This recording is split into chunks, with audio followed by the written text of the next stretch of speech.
Hold on, give me a second. Let me just switch out things.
Okay. All right. Okay. So,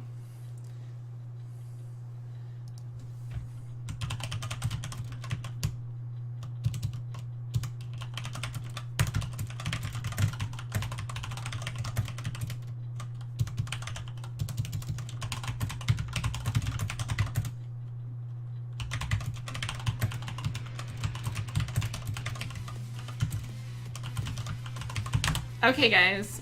Thank you so much, Insomnitech, for the host. I really appreciate it. Okay, so here is our chat, our little chat thing. I really hope that you are very happy with this. Katie, I worked so hard on this. I was like, this is gonna be dope. Alright, so main man's setting up his stuff.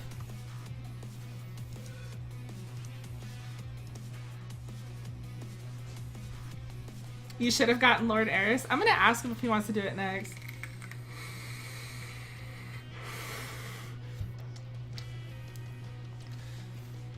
Okay, so I want to remind you guys that main man has agreed to come onto the stream and talk with us, and we're going to be discussing our opinion on Tekken 7 and all that stuff. So of course, in the meantime, I do ask that you guys please be respectful to the main man. If you don't agree with his opinion, that's fine. That's the whole point of this, is to get two different opinions and kind of discuss it. But it's just like, we don't need to be rude to everyone or anything like that. Like, we need to be respectful to everyone and everything and everyone's opinions, because that's kind of what I try to promote in my stream, is that we all have different opinions, no one's wrong, and you know, it is what it is. So I just ask that everyone just please be respectful. Oh, now I realize why I had my hood up. It's my fucking hair, man.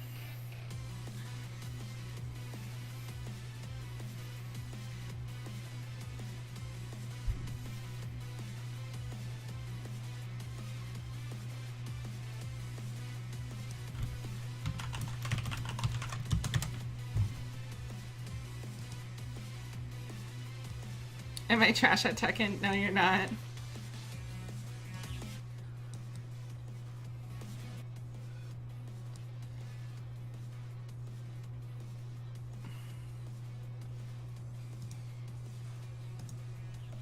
Oh wait, I can't use my webcam because I'm using it on my stream. But if you, Okay. if you turn on your webcam though, then I'll be able to window capture it.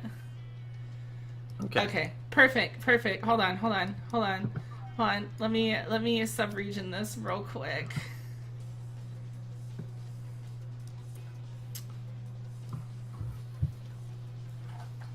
All right.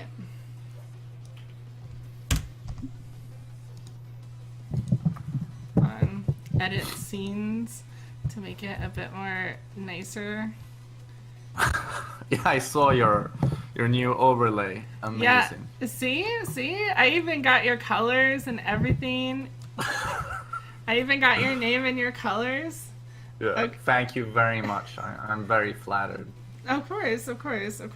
Okay, so before we start discussing, obviously, you're the MainManSwe. So for everyone who doesn't know who you are, do you want to like introduce yourself and kind of talk about what you do and what you put in for the Tekken community?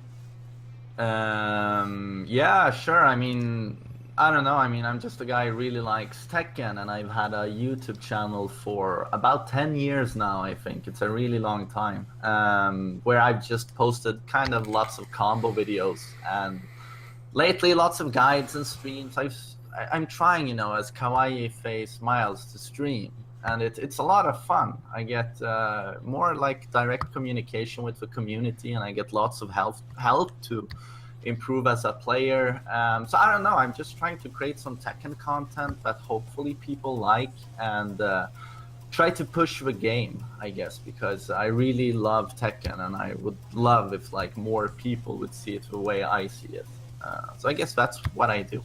And thanks for having me, by the way. It's Of very kind. course. No, to be honest, I was like surprised that you agreed to come on here, but then again, it's because like I explained to you how I felt about the game, and I wasn't coming at you in a negative or like attacking way, because Yeah.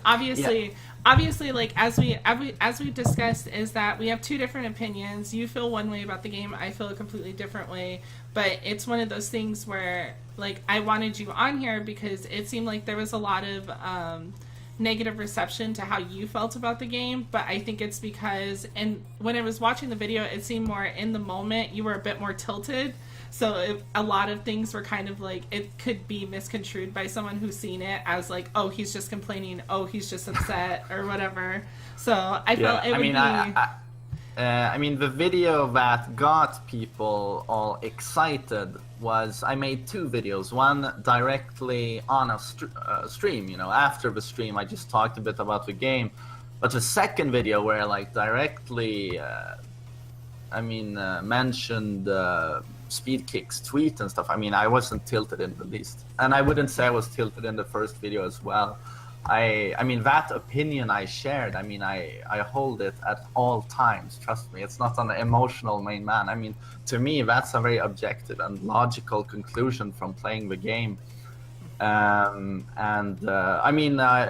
I just felt immediately I'd love to debate you. You wrote to me in a very constructive way. People have a lot of feelings about Tekken, and of course, pro players feel a certain way. I might not share their sentiment about the game, but I feel everyone should be able to communicate and express their opinion, and we all try and dissect that opinion instead of just, shouting stuff. Which Because is, I feel. yeah, like I agree with that absolutely, because like the whole point is like having you here was supposed to open up that communication line with other people, because we're two different players. Like I play completely different from how you play, and obviously besides the obvious that we come from two different regions, I also compete very often, and you're more so behind the scenes online creating content for everyone. So Yeah. it's like it's two different spectrums. No, for sure. I mean, and I touch upon that in my video. Like, I'm very, very. I just know how sensitive this is to people, so I try to always be very, very careful. So I say, this does not, my opinion does not correlate, with the top level. It's these levels I'm talking about. But still, of course, I get these pro players who are just, oh, what are you talking about? And I'm like, dude, I explained 10 times in the video that I'm not talking about like High level. I mean, pro players have to realize if you play in a tournament, you're way less than 1 in 1,000. You're very, very exclusive. You know, you have 2 million sold copies of Tekken 7. How many of those players are going to play in a tournament? It's like it's a very small fraction. So that's the sort of stuff I wanted to give that sentiment I wanted to share in the video. And of course, I mean, I want to have a debate. That's why I made those videos in the first place. It's just that, but it's the internet, of course. So people have a tendency to go quite... Well, especially with an anonymity factor with it, a lot of people are more...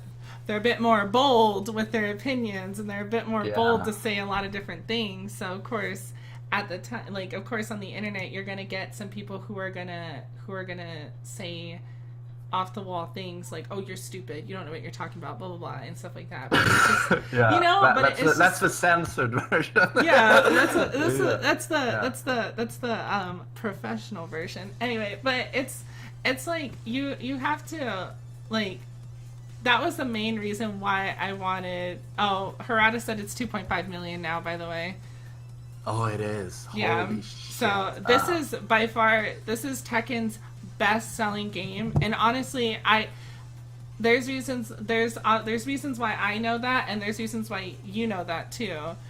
And obviously we're going to talk about that and stuff like that. But, you know, with this being Tekken's biggest success commercially... and not just within the Tekken community and the Tekken fans, it really, obviously, a lot more people are going to have different opinions about things and different outlooks on it, which I'm totally for, and I'm totally supportive, because as like you, I want to see this community grow, and I want to see people, you know, get into this game, and I want to see more people want to enjoy it and want to experience why us diehard fans love this game so much over, you know, Street Fighter or any of the other games, you know what I'm saying? So it's just like, with this being Tekken's best selling game and everything like that, I see why some people also feel a certain way, and they feel very protective over the game, because, you know, it's just what it is. Like, we're diehard fans, and we give Harada our money, and we're happy to support the work that everyone's been putting into the game. Yeah. No, it's Tekken 7 is an amazing game. I mean, I mean, you can break it down into different categories. Like, just the visuals alone, the graphics are like, first time I saw Fated Retribution, the expansion, I was like, Jesus Christ, this is the way it should have looked. I never liked Tekken Tag 2 with the very ambient and diffuse lighting. I always confuse lighting with lightning. It's not the same thing. Yeah, and it's just like, with Tekken Tag 2 for me personally, so I love the way that they took this game into direction. So I guess this is kind of like going into our first topic, which is like the differences between Tekken 7 and Tekken Tag 2, and why, and if it was a good change for the franchise. But so I started playing Tekken 3 years ago. I came in at the tail end of Tekken Tag 2, and when I first got into Tekken Tag 2, obviously I kind of went on like a little emotional Twitter rant talking about how prior to getting into Tekken, obviously chat, this is for the stream to know, I guess, but I was in an abusive relationship, and then I got out of it, and I was very depressed, and Tekken saved me and changed my life, because this was my way of coping with what happened to me and stuff like that. So when I started in Tekken Tag 2, I thought, you know, hey, like, this is a cool game and stuff like that, but obviously, like, I'm new, I don't really understand it or anything like that, and I'm learning 2 characters. So, you know, I went into it and I tried my best to do well, but it was pretty difficult. Obviously, then came Tekken 7, March 2015. and got its release in arcade on March 2015, and the first time it was able to be played outside of Japan was at EVO 2015, and then that was my very first tournament that I ever went to, and I got the chance to play Tekken 7. So, like you were saying, when you saw Fated Retribution, like, it was such an amazing change to the whole franchise, because, you know, I was there from the beginning when Tekken 7 was, you know, its original core of how it used to look, and then I've been there from the beginning watching how much this game has grown.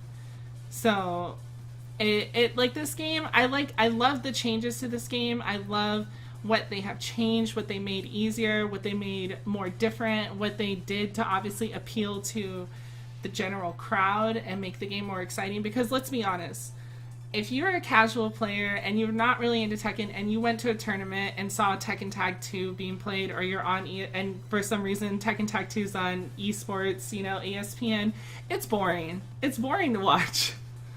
Because it's two characters, a lot of spacing, a lot of patience, the rounds are longer, you have to worry about trying to kill at least one character, and it gets difficult because you're tagging in and out with different characters. The combos are just so overwhelming that it's just like, compared to what Tekken Tag 2 was and then how Tekken 7 is now, I felt the change was very much needed on making this game really take off into general public and to grab the attention of everyone who's watching and playing and wanting to pick up this game. Yeah. So, sorry to hear about the abusive relationship. That sucks. Good. It's good. I'm okay. I'm still alive. Yeah, and cool, I guess, that you found Tekken as a pastime or a comfort. Could you say that?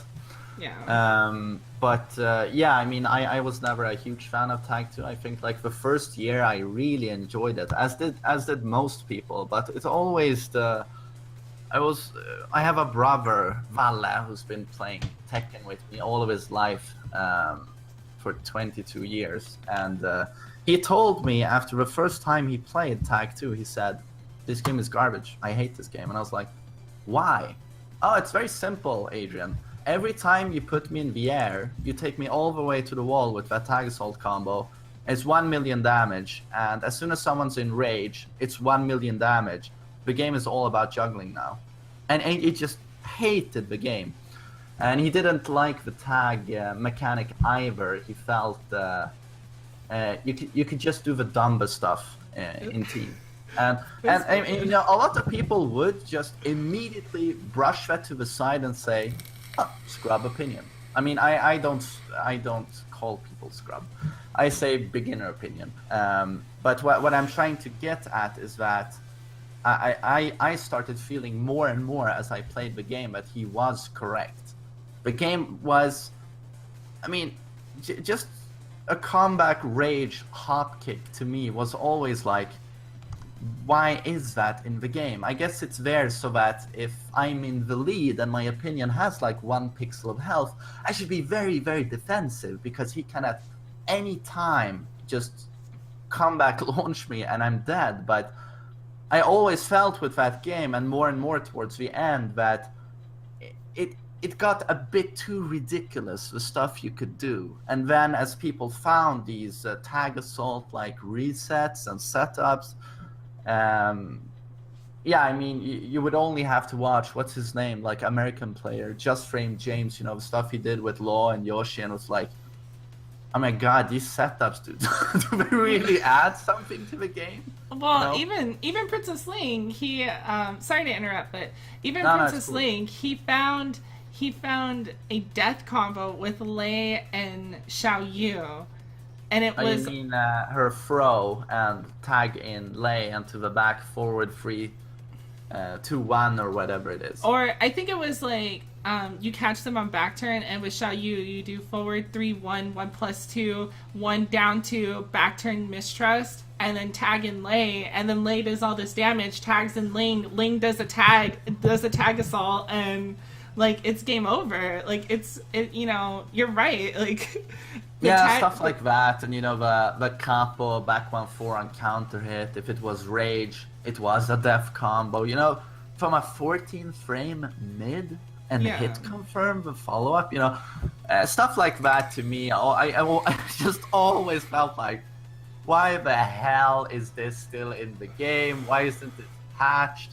But they didn't support Tag 2 a lot. So Tekken 7, they're just patching. So I'm very happy to see that they take Tekken 7 extremely seriously at Bandai Namco, and you can tell by the effort they put in the game prior to release, and you can tell by the way they listen to the community half a year after the release. And of course, we get DLC. So yeah, I can just stress again, like Tekken 7, I just love it, and I stream it every single day. I mean, Tag 2, I could take a 4 weeks break, because I was like, this game is so stupid, this is deteriorating my mental health, I would just take my copy, throw it out the window, and 4 weeks later I'd go out to the garden and I would find it half buried because a squirrel would find it, and he would try to destroy it. He would do what I did not have a heart to do. But it's Tag 2, and people tell me all the time, you gotta revisit it, man, and I'm like, no. So I don't know. Do you play Tag 2 once in a while? I don't. I stop. Okay, so like you were saying, I would actually take 3 months breaks from Tag 2. And I would, like, after a while, it just got to the point where I was just like, why am I losing? Like, I don't understand. And of course, Yonflip's in the chat. Hi, Yonflip. But, I was always playing with, like, Princess Link, Yonflip, and they're good players. And they're high-ranked players. And I wasn't that high-ranked. And I was just like, ranked is so hard. But to them, ranked was easy because they had more years of experience on them. And, they knew what they were doing, and I was still new. And I was just like, this is hard. Like, this game is really hard. And I can't really do it. Eventually, like, I learned a lot off of Tag 2, and it really carried over into Tekken 7. But to agree with talk about your main point of how Tag 2 was just ridiculous. Yeah, it is ridiculous. Tag 2 is really ridiculous. And that was one thing that I brought up to you when you were talking about how Tekken 7, is unbalanced for the newer players. It's because I disagreed, because me being, I was a newer player, and I'm still generally considered a newer player because I don't have, 5+ years of experience. I didn't come from Tekken 6. I didn't play Tag 2 from the beginning.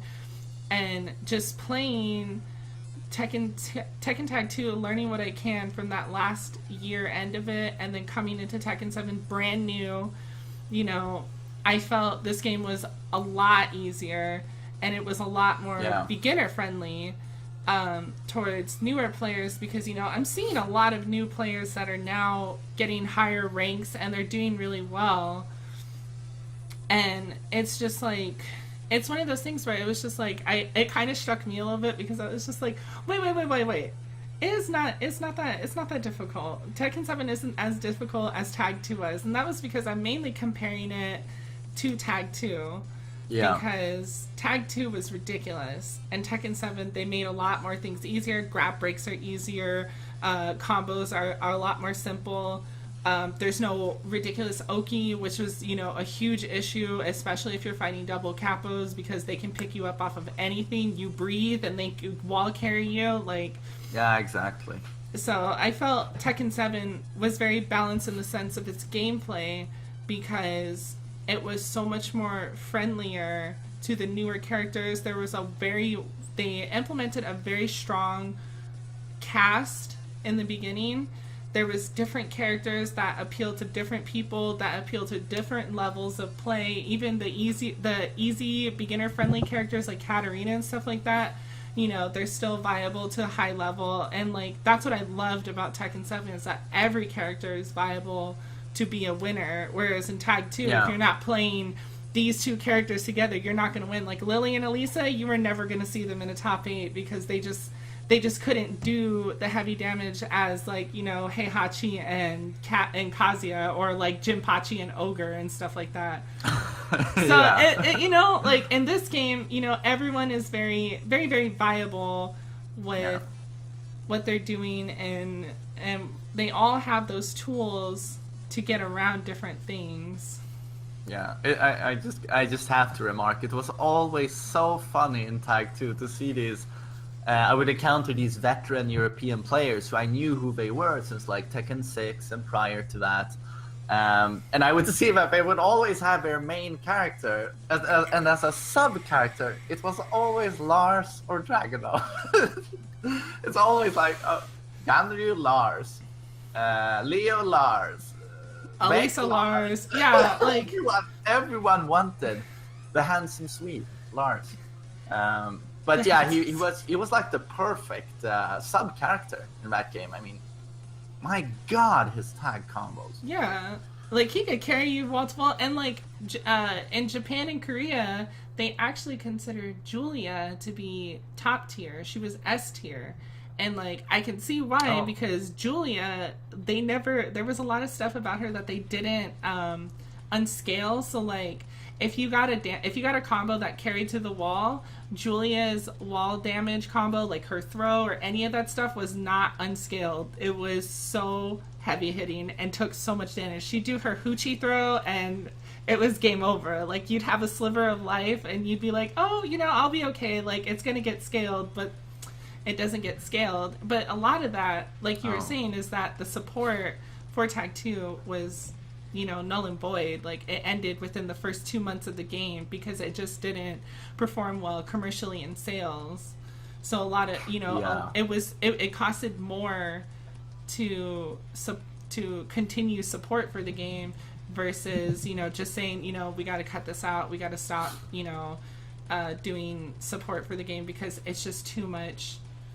It's just costing the company more to keep it going. Exactly. I mean, it was that type of game, where I felt like, oh my God, this is not going to appeal to casuals whatsoever. This is a game made for the hardcore fans, like almost cater to the pro players. I mean, all you have is the tag mechanic, the new gameplay mechanics in general. You don't really have any content for casual gamers. Like, you didn't have a story or anything like that, or a scenario campaign you had in Tekken 6.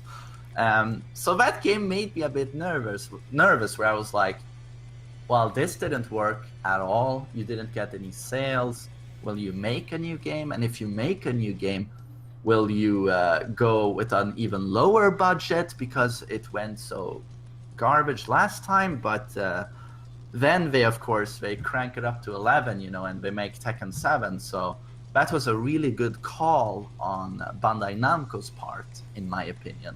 Seeing what went wrong with Tag 2, we're not just going to alter the gameplay to fit what we think people want. Like the big chunk of people are going to play this, not just the pro players.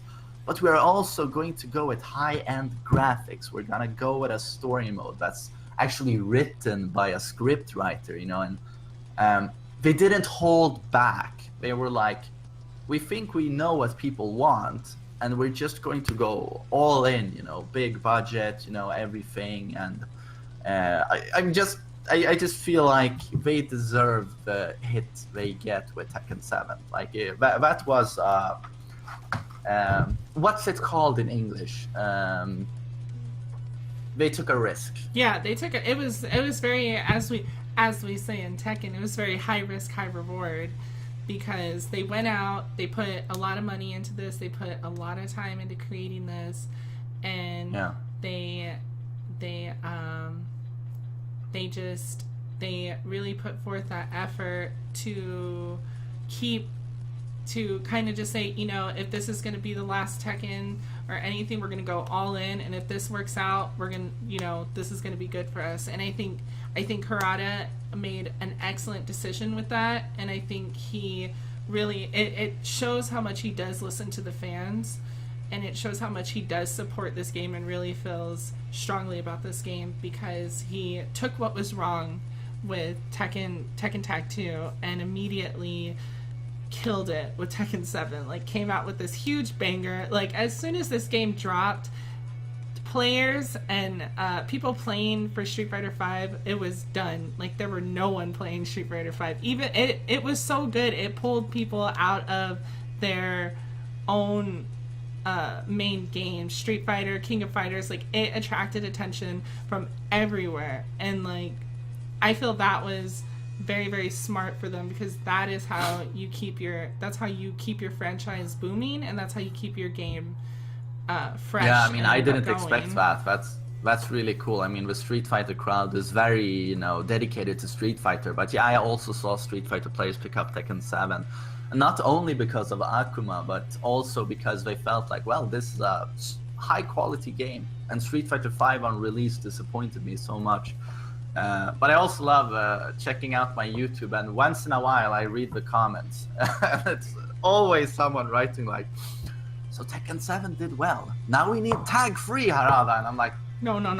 Learned anything? It's like you need to enjoy this, and that's the biggest thing that I have an issue with on people online, and they're kind of like asking Harada, like, put in Wang, put in Anna, put in so and so and stuff like that. It's like, okay, I understand you guys want those legacy characters, but let's not expand this cast to 50 plus characters and just slap tag 3 on this. Like, it's just that's not this game. It's not this game. And unfortunately, of course, me being a heavy June fan, I feel, even though I know she would do excellent in this game, and her moves are very catered to the new system, I just know it's just not going to happen, because unfortunately this game is going in a way different direction. But at the same time, it's very fortunate, because this game is going to grow and be really well, and those legacy characters aren't forgotten. Everyone still loves them, and they may come back down the line. They may come back with DLC, we never know. But it is what it is, and I appreciate and love what he's done and the decisions he's made, even if it has caused a lot of fans to get upset, because in the end, it's hard to deny, like, this is a good game. Like, this is an excellent game for what it's we awesome. have. And high hopes, of course, for Tekken 8, if that's what's going to happen. I mean, I don't know really how to, in any other way, how the end. I don't know if you beat story mode. I'm sure you did. The end scene after the end credits, you see Jin go like, "Oh, now I have to defeat Kazuya," and there's this epic close up of his face, and he turns devil. So I guess that's basically a cliffhanger for Tekken 8, or will we get a story DLC or something? See, that is one thing I actually thought of, was the way a lot of the story ended and the implementation of the new characters. I feel that eventually Harada is going to throw in some, expansion to the story and explain a little bit more, because, I mean, the story was good and everything, explained a lot, but at certain times I felt it was a little rushed. But other than that, like, the story was amazing. It explained so much about Heihachi. It actually, the weird thing is like, I thought Heihachi was like the bad guy the entire time, and it actually turns out he's the anti-hero. Like, he was the one that that's been trying to stop it. Solid Snake.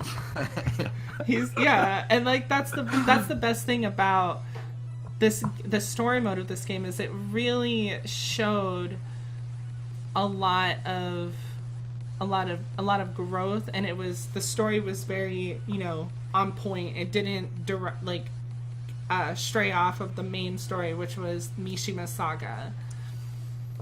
I mean, I concur. I agree. I think they did a great job, and Heihachi, as you said, really turned into this. He went from 2D villain to really a three-dimensional character, anti-hero, as you said. I was just a bit disappointed with the Kazuya stuff, because it was basically him every 5 minutes saying, "I'm gonna kill them all. They're gonna die." And you're like, come on, give him some depth as well. Can he talk a bit about his how his mother died? Sure, she was evil, but he still feels like she was his mother, so he's kind of torn between that. But I guess they have Tekken 8. I mean, Jin was asleep for all of Tekken 7. Well, I mean, I can't even begin to imagine how the weirdest Jin... thing. Sorry, go ahead.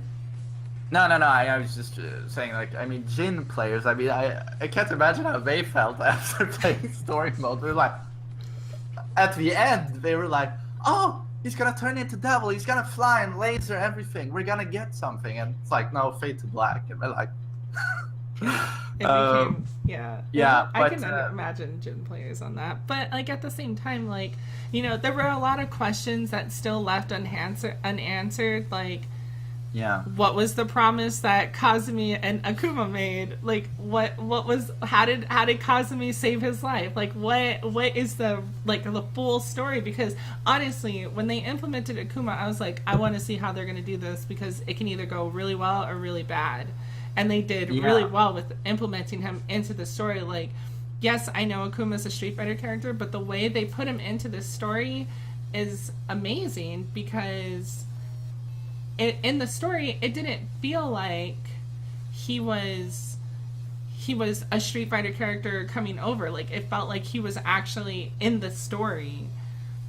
Yeah. No, I mean, it worked well.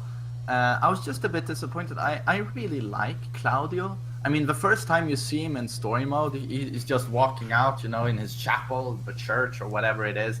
You hear this super bombastic, cheesy music, and of course, off screen you hear Il mio poter, and he actually just looks up and he's like, oh my god, it's a god, Claudio.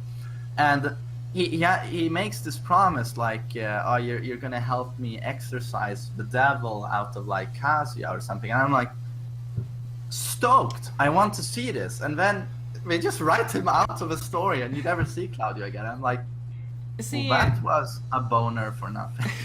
See, and, like, that's why I think a story DLC is going to come through, because even with the character stories, like Ling Xiaoyu's story, for example, you know, she beats Claudio, and she follows Claudio. Sorry guys, spoiler if you haven't done story mode, but she beats Claudio. Oh, you mean the character episodes? Yeah. Yeah. Spoiler. I mean, oh my god, they're all so trash. I don't know. Did you like any of them? I liked Lily's. I liked Asuka's. I liked Lucky Chloe's. And Lucky Chloe, doesn't she beat up on poor Eddie? Yes. I mean, I was watching that. I'm like, what the fuck? Is this funny? I mean, it looks like he's getting hurt, poor Eddie. Like, you just, and then the camera goes up and you just hear his screams, like, ah!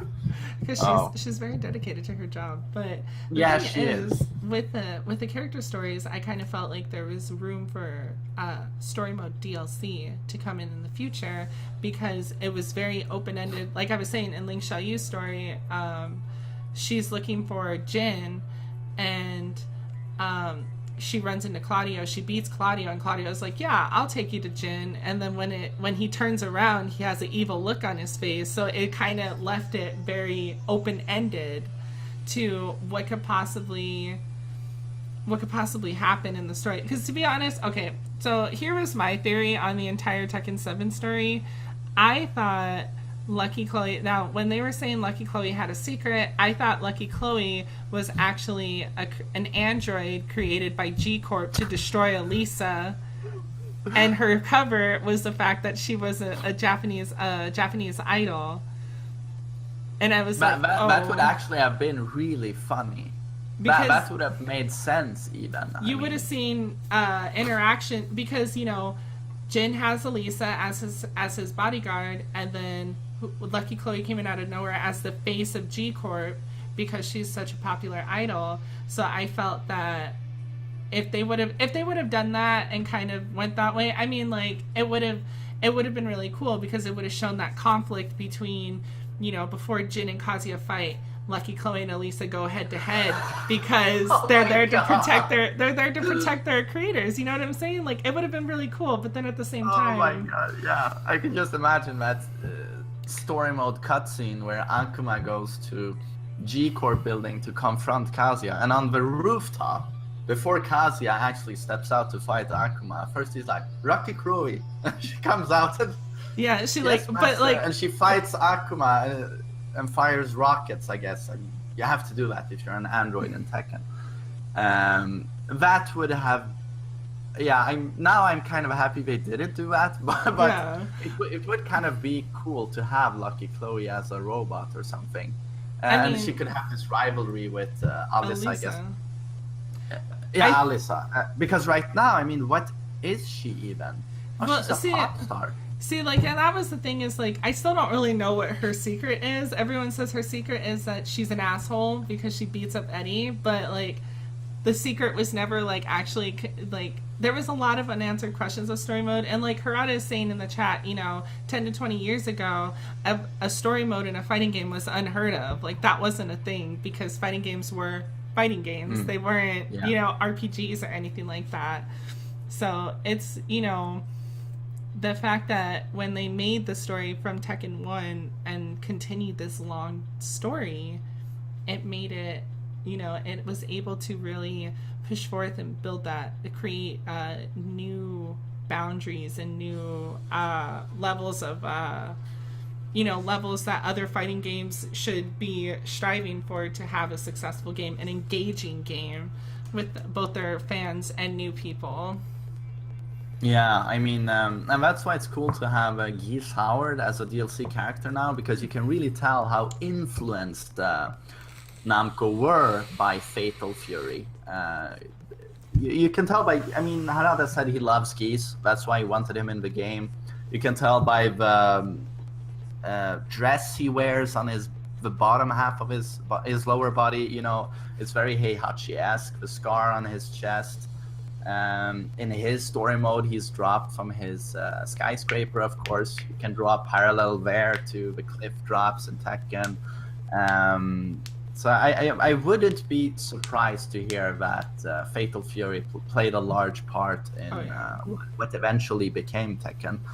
But I mean, yeah, the best thing about it, though, best thing about, like, Geese Howard, to touch on that subject a little bit more, was, like, with their implementations of the 2D fighters and a different fighting, I saw a lot of people complaining about it. And I actually was discussing it with one of your fans on Twitter, and he felt that this isn't Tekken. Like, he's been playing Tekken 3, and he's like, this is not Tekken. This is not how Tekken should be. But the thing is I tried to tell him, like, Tekken's always about being very, very diverse with its fighting styles and providing different characters and different things for him, things for the game, and that's what these characters do. It is pretty 2D. It's very foreign for us because we're used to 3D, but these fighting styles still create that dynamic in the game that doesn't make it so stagnant. It makes it very well-rounded. And you can tell with Geese and Akuma and even Eliza, Geese, he stuck true to his King of Fighters form of how he is. They didn't change a whole lot about him except for, make moves, screw and stuff like that. Akuma, even Street Fighter players praise how they translated him into Tekken 7 because they translated him very well. They kept him true to who he is as, Akuma. And Eliza, touch on Tekken Revolution, she came in and she didn't really have a whole lot on Tekken Revolution, and then they actually made her into a more well-rounded character. So with that being said, like, this game is very diverse, and I think a lot of people are kind of upset with it because it's not the same old. Like, they really push the limit of this game, and they're still evolving it. Even with Noctis, like, a lot of people are kind of upset with Noctis because they wanted Lei, but at the same time, you can't deny Noctis looks dope. Like, he looks so good. Yeah, I mean, I love Geese. I guess I'm more of a Geese guy. I love that over-the-top 2D villain thing. Stay down, maggot has to be the best win pose right now. But Noctis, I don't know. I mean, I never played Final Fantasy 15. I played Final Fantasy 7 and 8. And then when the 9th game came out and suddenly you were this little boy with a monkey tail, I was like, okay, that's it for me. But now they've gone back to this cyberpunk style. I don't know. I mean, I don't know about Noctis. I don't know his story. His looks, I feel, are like... It okay. looks very Japanese Soul boy Calibur. band dude. And his release trailer, he I don't know. I mean, how many hits did he do with his sword? It's like 5 hits, and then they both go airborne, and he keeps going. It looks cool.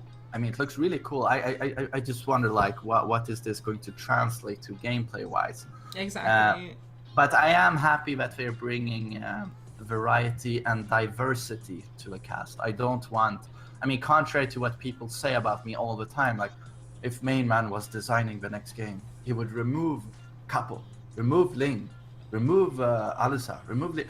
And of course, I've never said anything like that. All I say is like, there's a couple of stuff that's not really working out at some levels, but I would never remove Ling or Capo. I like the fact that you have to fight them in this completely different way you fight any other character.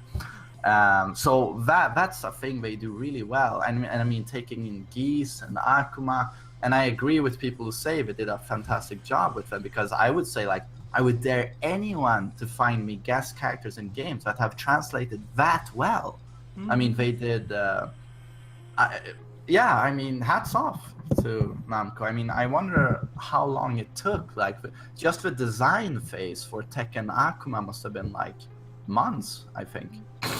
I mean, it took them a year before they even released Fated Retribution, you know, and Yeah. obviously they started that whole process. Now, here's the thing, though. Here's the thing. So there's a lot of things I've noticed in Tekken Revolution that carried over to Tekken 7.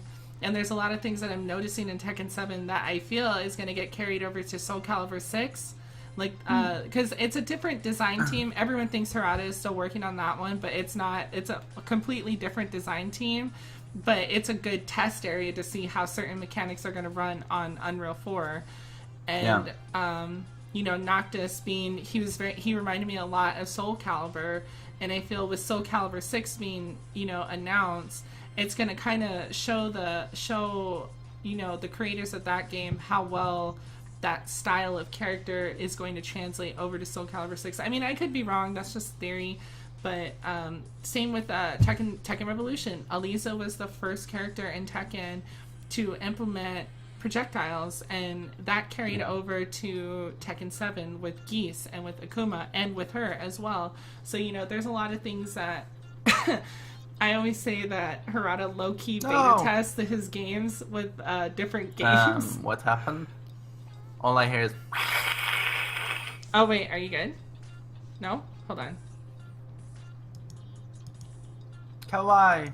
Hold Kawaii. on, no. Hold on, guys. Okay, hello? In the words of Katsuhiro Harada, what happened? What happened? Hello? Can you hear me? Yeah, I can hear you. Okay. Can you hear me? Yeah. Okay. But no, I was saying, like, a lot of it is, like, low-key beta tested in other games, like how different mechanics are gonna work in the future games. So I kind of noticed that a lot. The next subject, which was the grand old subject of why you feel this game is unbalanced to beginners.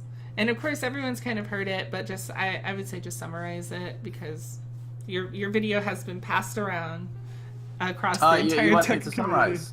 Yeah. Okay. I would say that. I mean, I could just say, like, Bandai Namco, I feel maybe lean towards my opinion. I would say what they did to Tekken 7, what they did with Tekken, for example, Tekken 6, Tag 2, and now Tekken 7, they've toned down the hardcore parts of the game. But a more straightforward example of them going towards my lonely direction, I would say, is Eddie Gordo and Cristi Monteiro. In Tag 2, no one would say they were broken. They were not. How many tournaments? Did you see Capos win Evo? You didn't. They were not broken. You didn't see them a whole lot at high level. But still, Bandai Namco removed Back 1-4. Why did they do that? I mean, the character wasn't broken, was it? Well, Back 1-4, pro players, no trouble dealing with that. But Back 1-4 at intermediate and beginner level, was the most broken piece of shit I've ever seen in a game, I think. I mean, it almost rivaled Jin's old Tekken 4 back 4-2-1 just frame laser scraper. And they removed back 1-4. And then everyone said, oh, Eddie's gone. He's garbage. I'm going to drop him. Every Eddie main would say the same thing. And then it turns out he works extremely well. I mean, ask Yon Ding, who almost won Evo with Eddie, almost took out JDCR. Or Saint, who dabbles with Eddie and does really well. So that's kind of my point, you know. Eddie wasn't broken in Tag 2, but he was broken at beginner and intermediate level with his back 1-4. And to me, that's not the only example. Of course, there's more things to this. And I saw that you commented on, I made this super nerdy video, top 10 things I want to see in Tekken 8. And I did a controversial thing, and I said that Korean backdash should be pretty much removed. You should have the same thing, backdashing in sequence, but you should be able to cancel a backdash with another backdash. So it would be like in Street Fighter, for example, where you just double tap back repeatedly to backdash. And to me, this would be a good thing because movement should be very intuitive and natural to me. In Street Fighter, I mean, I can give anyone the controller in Street Fighter and say, so how do you back away? Oh, I can jump. You hold up back, you're backing away very effectively. Or you hold back, and the character actually walks kind of fast back. And if you double tap back or just mash back, oh, he just backdashes repeatedly. And I can't, for my life, I just cannot fathom, I can't think of a single valid reason for Tekken to have this insanely difficult backdash technique. What is the I mean, how is that supposed to motivate people? Oh, you want to back away? You're gonna need about 6 months, but then you'll be able to back away. Trust me. When a Steve is pressuring you and you want to back away, take 6 months. Go into military boot camp, pretty much. And that to me is not good game design. And that's my opinion, of course. I would just make that easier. Make it so that anyone can enjoy a backdash, you know, because in the end, to me, it should be more about strategy. Why do you want to backdash? Why is it a good idea to now, at this moment, backdash? That's more important than being able to bench press 500 pounds. And that to me is the equivalent of a Korean backdash. It's this unnecessary, you know, mountain to climb before you can actually take part of what is the interesting part of Tekken, which are the mind games. So there you got an exclusive rant. That's my opinion, you know.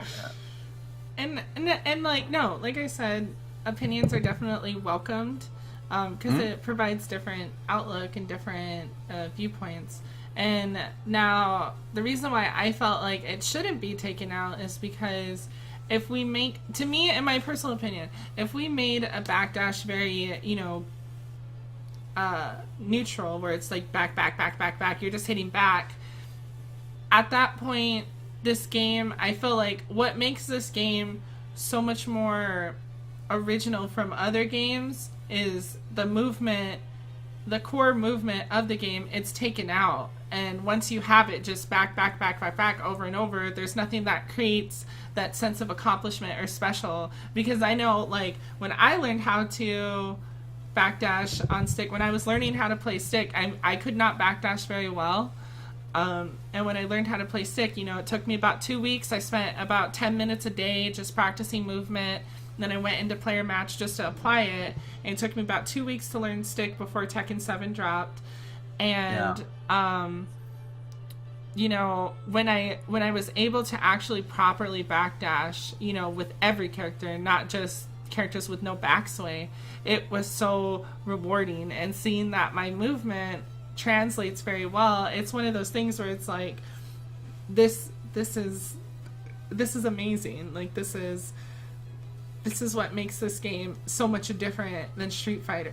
or so much different than King of Fighters, or so much different from, you know, et cetera, et cetera. And that's why I would never want them to remove, you know, one of their core mechanics, aka movement, out of the game, because yes, you know, I do agree it is a bit harder for some people to learn, but at the same time, you know, that's like I told you, like that's the fun about this game, is that the point of this game, you know, it's a hard game to learn, it's a hard game to get really good at, but Tekken 7 is very easy to be a casual average player, and the fun of the game is learning. And that was one thing that Speed didn't necessarily word very well on trying to get his point across, but this, you know, the learning aspect of Tekken 7 is what makes this game so fun and so unique, because you're constantly learning. There's no way you can learn everything and know everything. There's always something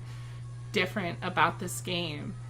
And, you know, the chat right now is like very, you know, neutral, very half and half about it, because some people feel, you know, some people agree with me, some people agree with you.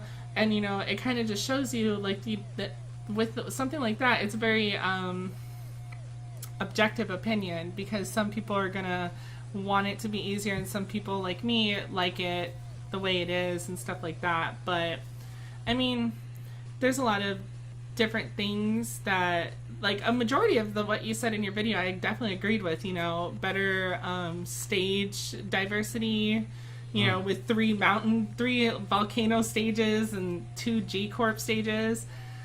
So it's like, with that one, I already knew when you brought it up in the video, I was like, okay, this one's a bit controversial and I know why, but definitely I don't want, me personally, I don't want Korean backdash to be taken out. I mean, to be honest, it's just a backdash. People just named it Korean backdash because the Korean did it one day and they're like, Korean backdash. Yeah. I agree with you that Tekken's very unique movement gives the game an identity, and you do get a wonderful sense of accomplishment the day you actually manage to do a Korean backdash, you manage to do a wave dash, you manage to do some perfect punish, like a very specific duck in a string, and I managed to sidestep that last hit and launch. It's like, stuff like that is great. But when you say that thing about, like, there's always something new to learn, and that's the wonderful thing about Tekken, and I know Speedkick said that as well, and I'm like, yeah, it is quite wonderful to see face a new character, and you're like, oh, I could step that, I could duck that hit. Oh, he was -12 there, I thought he was safe. Stuff like that is very rewarding and interesting. I completely agree, and that's amazing, but something as natural as just moving back, you know, there's nothing really strategically rewarding with learning how to do a backdash. It's just a technical thing. You have to be able to move your fingers very, very quickly and input very precise directions to do something as natural as backing away. And as you said, there's a wonderful sense of accomplishment in learning to do that. But I just feel like when you already have such an amazingly difficult game, you know, 40 characters, 100 moves each, 40% of those 100 moves are multi-hit strings. I mean, the amount of properties, if we break all of this down, it's like even the Koreans who play like 8 hours, 10 hours per day can't figure all this stuff out. You know, there's just too much to the game, knowledge-wise.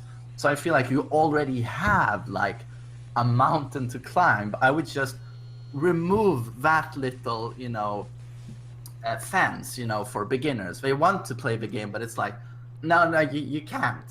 Yeah, you have to do, sorry for the metaphor, but you have to do 90 push-ups per day for a couple of months. Then we will allow you to play the game.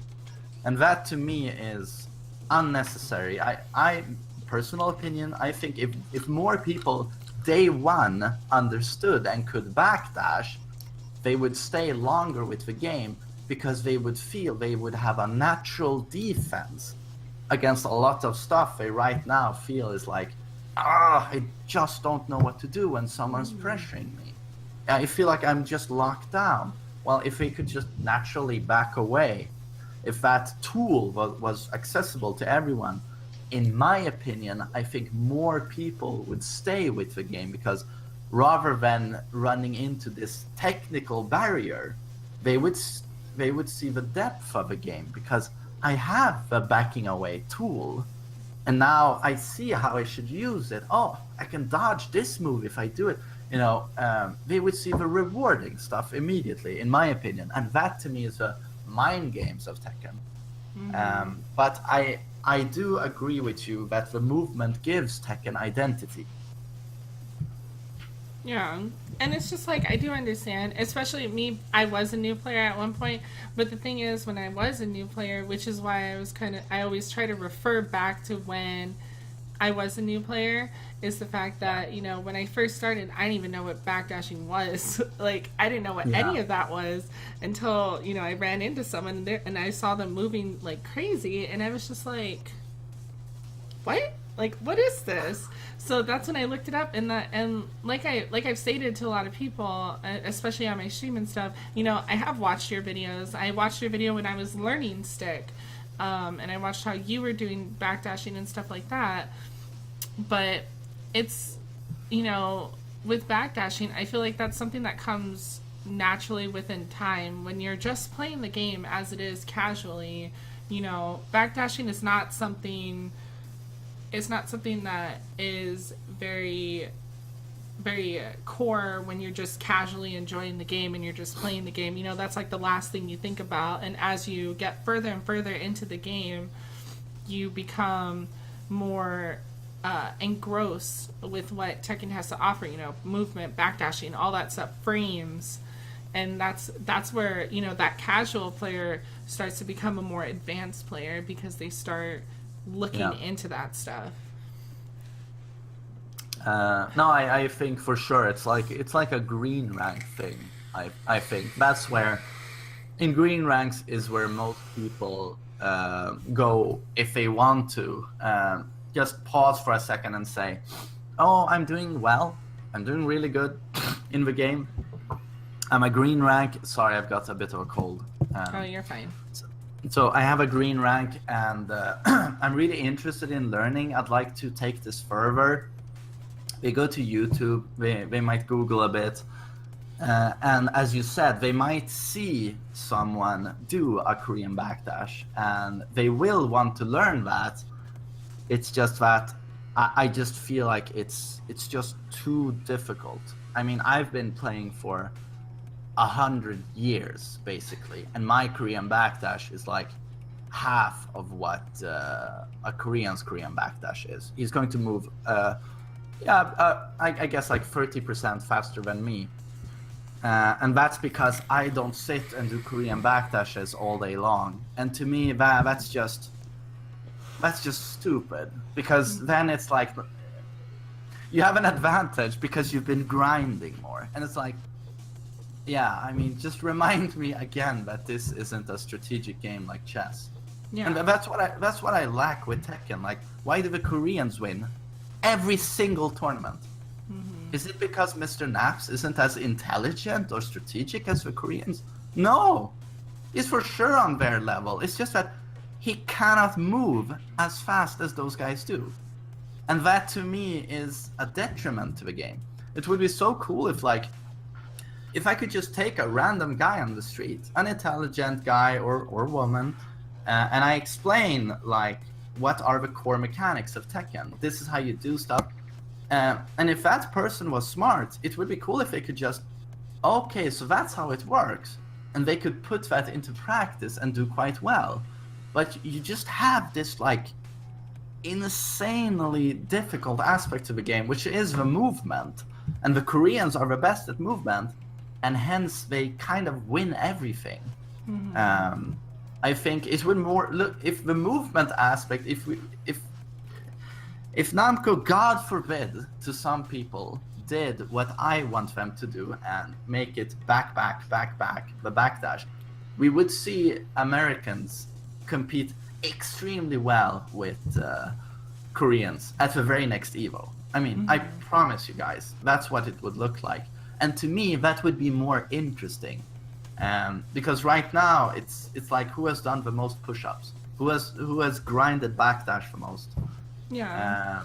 And I mean, with yeah. like you're saying, like at a competitive standpoint, of course, with competitive players wanting to be better and win things, you know, that's kind of where the line gets a little bit more gray, because initially I know a lot of your points in your arguments cater more towards the casual or beginner players and stuff like that, whereas like removing backdash, like for the small core of the elite, you know, the more high level players, you know, it ends up becoming almost like a slap in the face almost, especially for me, because, you know, I do compete, and it's just like, it's one of those things where it's like, if they took that out, you know, I wouldn't even really have to work hard anymore. And like like I see, like the thing is like I understand both sides of it. For beginners and casuals, it's a bit more harder. But at the same time, for beginners and casuals, learning how to backdash isn't something that they immediately want to learn right away. You know, they're playing the game, they're having fun, they're just playing the game for how it is. And you know, not everyone is and not everyone is still like they're not all too worried about the technical aspects. So I mean, like, removing the backdash would almost kind of, in my opinion, hurt the game a little bit more. But like someone was saying, you know, some kid won a Street Fighter V tournament, so I mean, it may or may not help. It may help, it may not help. But touching on the point where you said, you know, you grinded, and of course the person who grinded is getting rewarded, you know, especially in a tournament aspect, you know, that's like the whole point, is we're grinding and we're trying to win. Or like how you're saying Koreans are winning everything, you know, we are the American tournament players. Obviously we can't, right now we're having an issue beating them, but we have a lot of good players like Joey Fury and Anakin and Speed Kicks, and you know, they're going against these Koreans, and they're really Princess Link, they're really giving them a challenge, because as the Koreans progress, we're working 10 times much harder to progress and then also get ahead of them, so we can be more of a better player. And I think it's just region difference, because you have to remember, with Korea and Japan, they're a bit more closer together, and you know, everyone can just go to the arcade and play, or I was just going to mention, like, I'm sure Anakin, Speed Kicks, many other Americans, like, you work really, really hard. But the thing with the Koreans, I mean, that's their culture, you know, gaming. Those guys, I mean, they're top Tekken players. They breathe Tekken, you know. They take the CD, they vaporize it, and they go. You know, it's not a joke. Like, those guys, Tekken is their life. World, you know. So, yeah, I mean, they are grinding for a reason. Like, and I'm wondering, like, are we ever going to catch up? Because is it possible to do more than the Koreans do? And if you have, you know, a job, girlfriend, boyfriend, whatever you may be, a company, you want to go for studies, you know, it's going to be difficult, you know. And what you said about, like, it should be in a tournament that the dude or girl who has grinded the most should win. And I'm like, yeah, I mean, that's fair to a point, you know, but I would want to see more like creative players being rewarded rather than doing this mechanical thing. It's like the example I said, if I could pick a random person and they would just think and say, like, oh, but if we did this, and suddenly they could take that plan and make something out of it. But right now people have to grind for a year before they can even do basic movement at a decent level. I just feel like we should reward more people to think up new meta in the game rather than I've played this game the most, therefore I should win. And I'm like, that's not that interesting. And we want people with good ideas to win rather than he has the most hours. But that's of course taking it to an extreme just to make my point. But of course, I mean, you have very valid points yourself. It's just, and as you said, people in the Tekken community are going to listen to me and they're going to listen to you. And everyone is going to have their own subjective opinion. And I'm sure they are not going to make the backdash easier. I'm sure Tekken 8 will look like Tekken 7. But just prettier.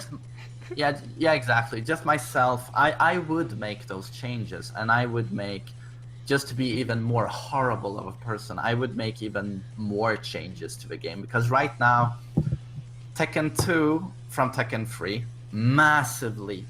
Tekken 3 to Tekken 4, massive leap. 4 to 5, pretty damn big leap. But since then, the game has been Tekken 5. I mean, to me, it feels like we're playing Tekken 5.5. I mean, when did Tekken 5 come? 2004? Late 2004? For 13 or 14 years, we've been playing pretty much the same Tekken, with some gameplay alterations, but I want something completely new, I think. But yeah, that's where the community will shoot you, I think.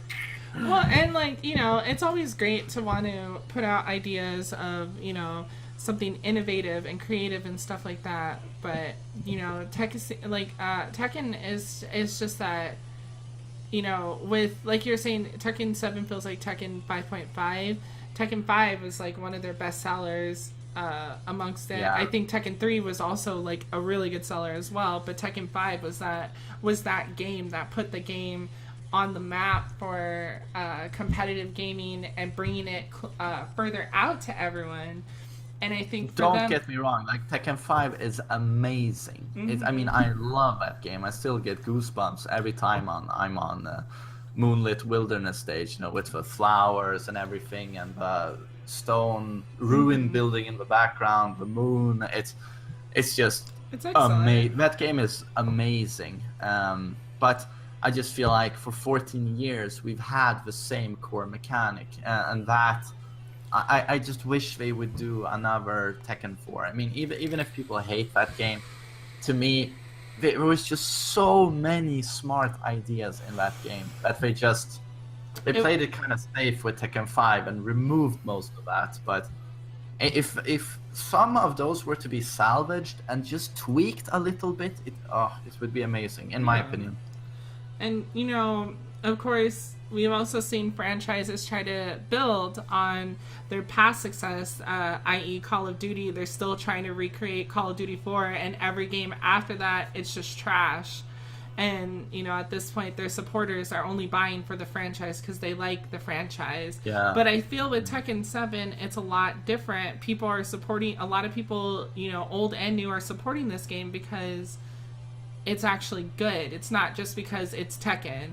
And, you know, I absolutely love how they implemented it, how they implemented new things, and how they changed everything.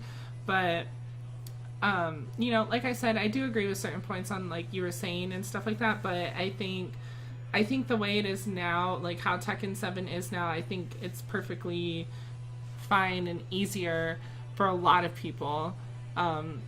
Especially like the casual and beginner intermediate players, which was I think that was another point you're bringing up, was character balances, like how it's very unbalanced character wise. So can you like summarize that part, because I don't want to like speak your whole half. I'd rather you. Imbalanced. No, what I said in my video was that the game is perfectly balanced at a high level. There's no single character, I would say, that's broken or complete garbage. I think everyone is quite viable, even though some characters are much stronger than others. I would say, like Devil Jin and Dragunov they are their own tier, and maybe Leo as well, like really, really good characters. But does that mean that all the other characters can't compete with those characters? Absolutely not. Like, I just say those characters are slightly stronger. But when it comes to the point of character imbalance, I say the point I try to get across is people in beginner and intermediate ranks playing characters like, for example, Ling, Capo. I would even include Lucky Chloe into this, and some other stuff. I would want to make a very detailed argument here, but now I'm doing it off the cuff, so I'm going to keep it brief. But it's just that a lot of those characters have, of course, a lot of crushing, a lot of movement built into their attacks. For example, they would back away very quickly and come at you, just fly. It's these characters that just fly across the stage, you know, and do very unorthodox things. Like most characters always stand and fight. Suddenly you have characters lying down, rolling on the ground, you know, doing all kinds of flips where they are rendered invincible as they are in midair, and then they shoot with their limbs in all directions. Stuff like that, we, those of us who have spent a lot of time with the game, know that I just have to wait this out. Now I should attack. Boop! Oh, I got some damage. But where people in beginner and intermediate who maybe haven't gone to YouTube, things like that, they just get completely eaten alive by those characters. So that's why, I don't know if you've noticed this, but if you played Tag 2, for example, you would see Capos. I would see Capos like 40% of my matchups. I agree. And it was always like... I know. You would see them. Yeah, I know all about the tag too, like how that, like as you were saying, like, you know, those certain characters, Capos, Ling, even Lucky Chloe, at a lower level, I definitely understand the pain, because when I started in tag 2, Capos ate me alive, Ling ate me alive. Yeah. So it was... All I was trying to say there was that some characters can, with a few button inputs, like, oh, I'm gonna do this string, tap, tap, tap, they create a situation that the opponent is going to need a shitload of time to try and get around. Mm-hmm. And an example, I mean, it's, for example, like Ling's Kali roll, for example, or her, or that, I mean, these are the most extreme examples, but it's like, I mentioned the video, the Eddie Gordo trademark, Snake slippery. Edge. Yeah, they're slippery. Yeah, picks. Exactly. And it's like, if you play Kazuya, you're like, Twin Piston is going to whiff, he's too far away. But you've done the hard part, you've blocked it. And then you go while standing 2, and it goes right over his head. And you're like, what the hell is this shit? Mm-hmm. I just did the block, I should get my reward. But it's like, sorry, he crushes when he's recovering. And you're like, oh, who the hell thought this was a good idea? And it's like, and I just loved the Speed Kicks video. Oh my god. I don't know if you saw it. It was hilarious. He did like a response video where he made, did you see it? Yeah, it's on, with Jerry. Yeah, it's on his YouTube. And he plays this, he plays Kazuya versus an Eddie, yeah. And he blocks the Snake Edge. He does while standing 2, and it whiffs. And in the end, he has these examples of what to say and what not to say. What's scrub mentality? And of course, he has me first. I think it's supposed to be me, and I go like, "Oh, that's bullshit, fucking crap, shit game. I hate this," and throw the controller basically. Mm-hmm. And then he has the Speed Kicks approves, and that's the guy who says, that didn't work. Oh, maybe I should try crouch cancel electric to punish that. And I'm like, yeah, exactly. That's a punish you should be using. But it's like he doesn't understand what it is he's saying, because I was saying beginner and intermediate, but when we're talking about someone who says, maybe I should crouch cancel and electric that move. Then you're not a beginner and intermediate. Then you are that goes speed into kicks. advanced. It goes a bit more. Yeah, you are advanced. speed kicks. So he's like, why don't people think of this game like I think of it? I've played Tekken. I mean, I'm a professional player. I play Tekken all the time. But why don't people see this game as I see it? And I'm like, oh, for God's sake! You know, I'm trying to get a point across, but it's like, oh my God, these players are like, and it's my way and there's no other way. Yeah. And we just cannot imagine that some people don't know what a crouch cancel is. And like I see like and like that was the part where I was like, you know, I understand that and I see your point, but I had to disagree because like I said, a lot of my opinions and arguments kind of trail back to when I first started playing Tekken, which wasn't very long ago.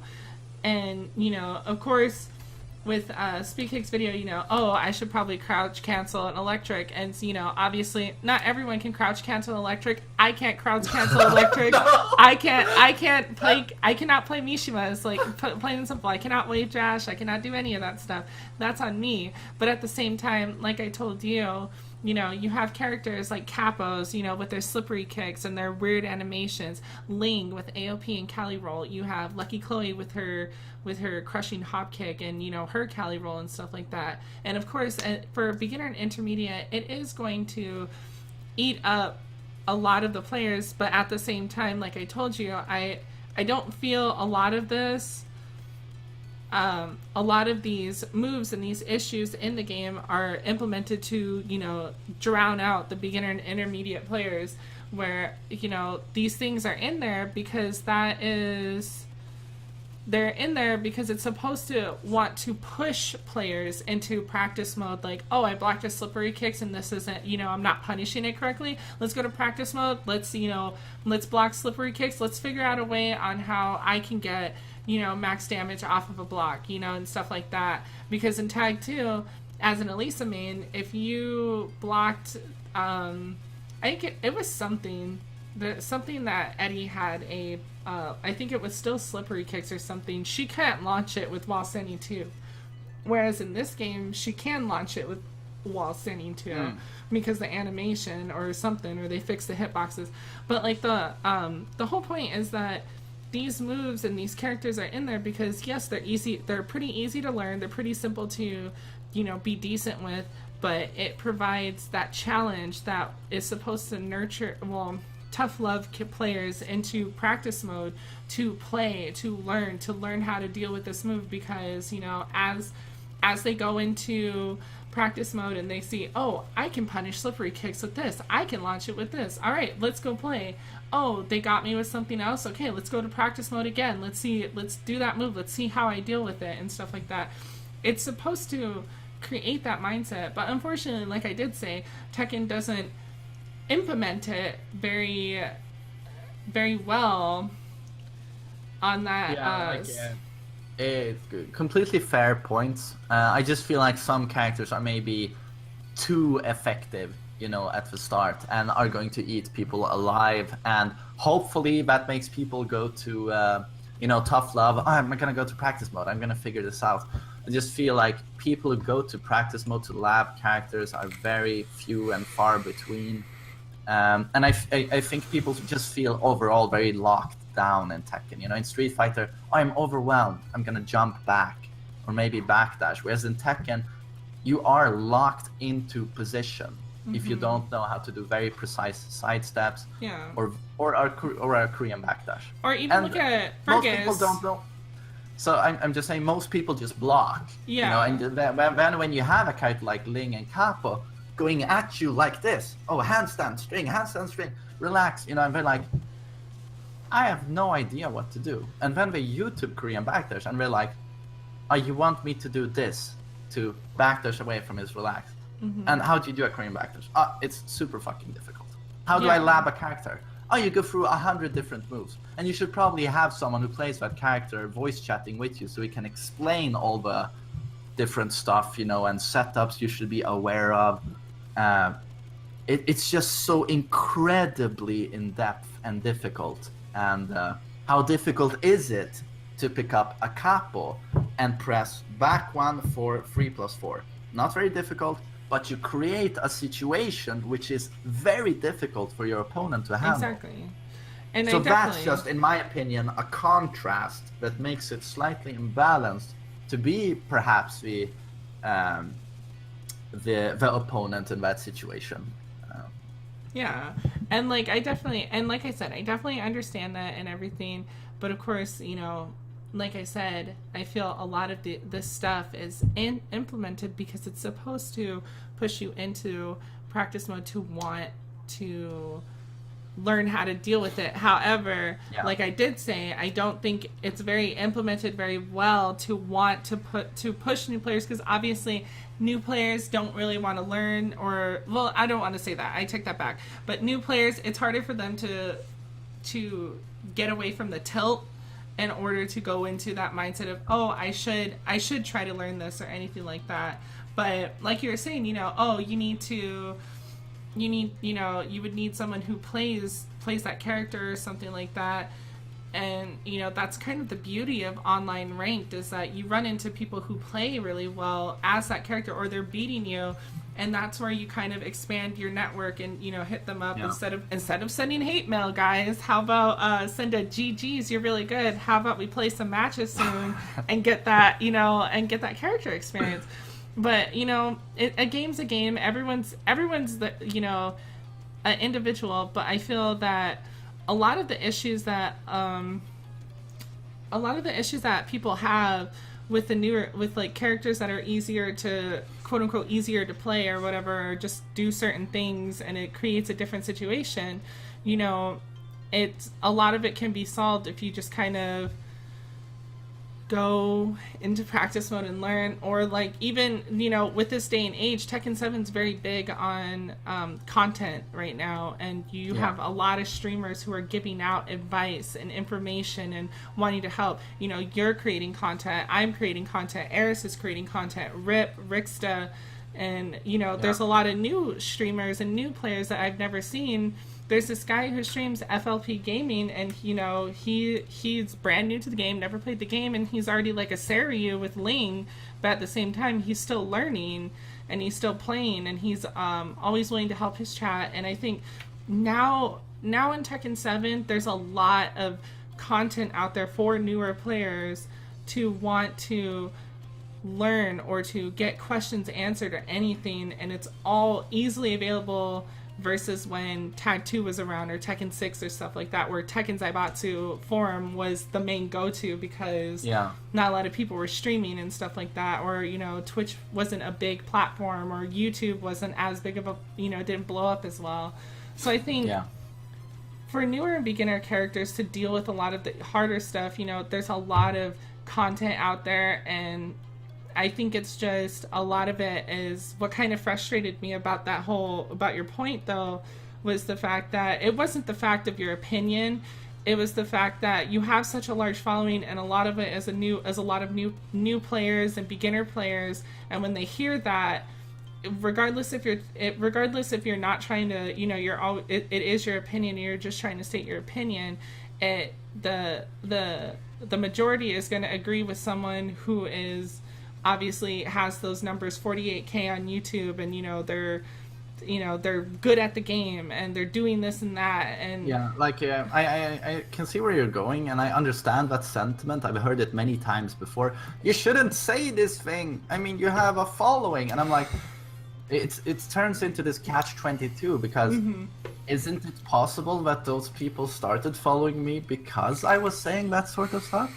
Maybe it's people who feel, I mean, no one else perhaps is pushing a certain opinion, you know, and they feel like, oh, here's a guy I agree with. And I think a lot of my followers come from perhaps me playing the game, and I can, I mean, I'm much better at it today, but I can get quite annoyed when I play the game. Of course. You know, and I feel like a lot of people my haters like to say that, oh, he gets so upset when he plays. Oh, he's like a scrub. He vents. But I'm like, I wouldn't want to watch a stream where someone didn't do that. I mean, Yeah. Tekken is a super competitive game, and if you're passionate about the game, you're going to have feelings when you play the game. And I want people to care about winning. I mean, I don't know. To me, it would be the most dull thing ever if I watched a stream and it's like, oh, I won, great. Oh, I lost. You know. But just what I'm trying to say is that I think maybe some people identify with me when I play the game. Oh, I also get annoyed at ranked battle. Yeah. I share the main man's sentiment. You know, I think I might. Maybe a good chunk of my following is people like that. So when people tell me like you have a responsibility to not say things like this, and I'm like, well, I'd rather be, you know, someone saying what they actually think, you know, and if people don't like it, they can always unsubscribe, you know.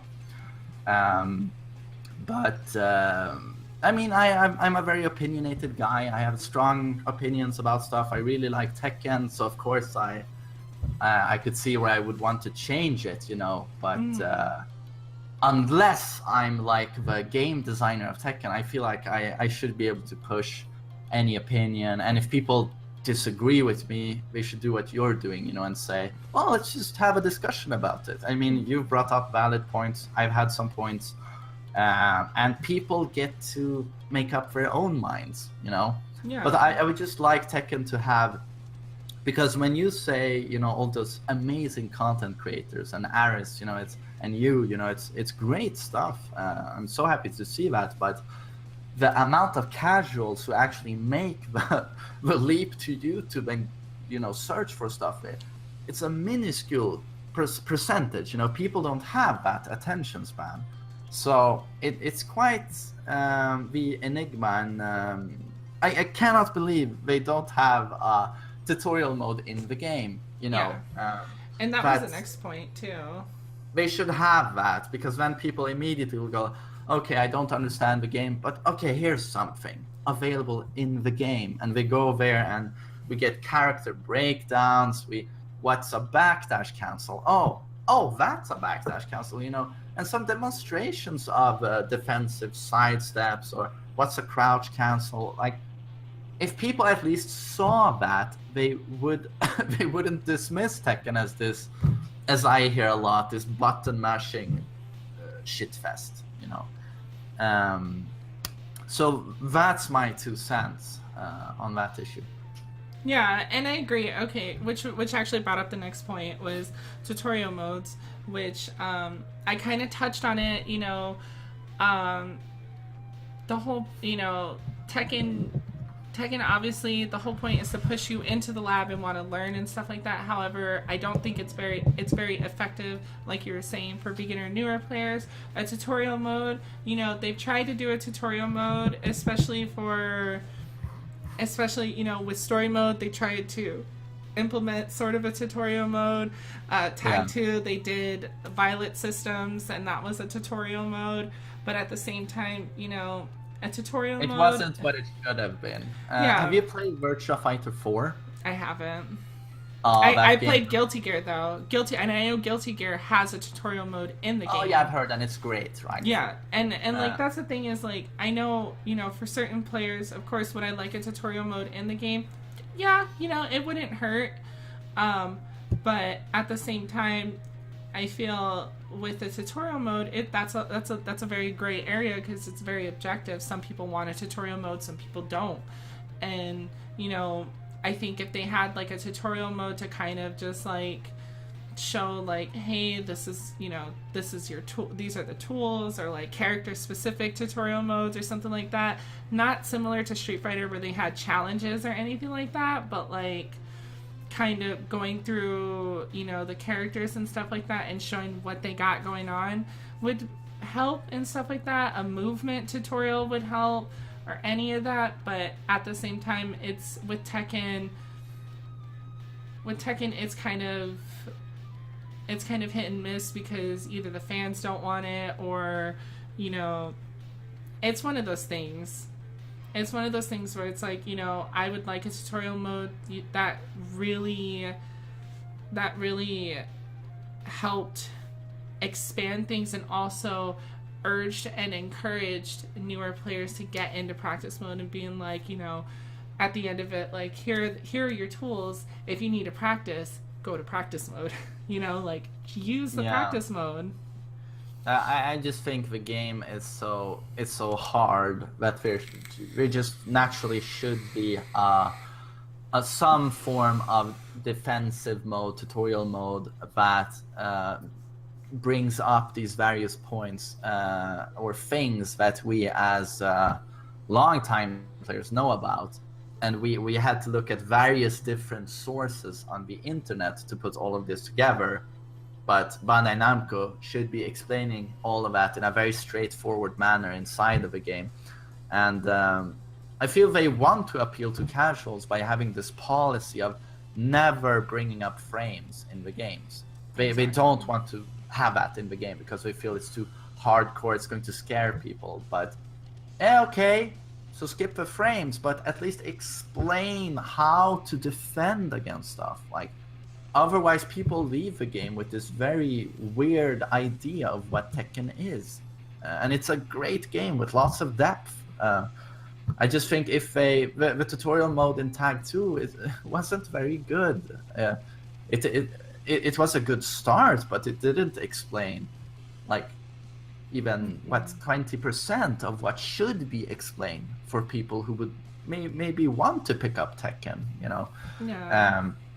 I think if they actually did a good job of explaining what you should know, what the core mechanics are, more people would see that, oh my god, this game is a thinking person's game. It's, man, look at all the stuff we have in this game. But right now, it's like people see a move list and they're like, what's the longest string? You know, it's not very intuitive. Mm-hmm. And, like, I definitely understand that. And, of course, I think, I don't know, like, it's just one of those things where I think there are a lot of things that Tekken can do to definitely urge in the newer players, but at the same time, you know, there's the tool.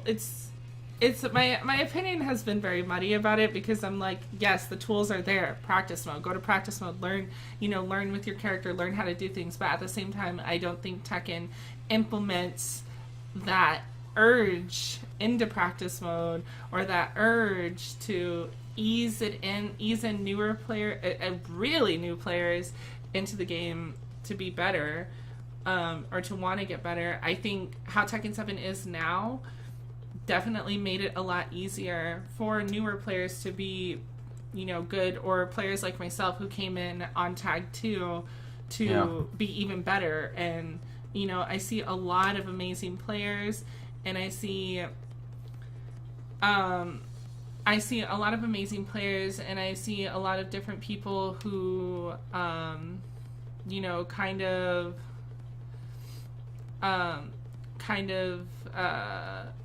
just are still learning, and they are either new to the game or anything like that, and I see them doing a lot better, and they're getting better and better and better. But, you know, there are a lot of things that Tekken 7 does, and there's a lot of things that Tekken 7 doesn't do. Yeah. If you get what I'm saying.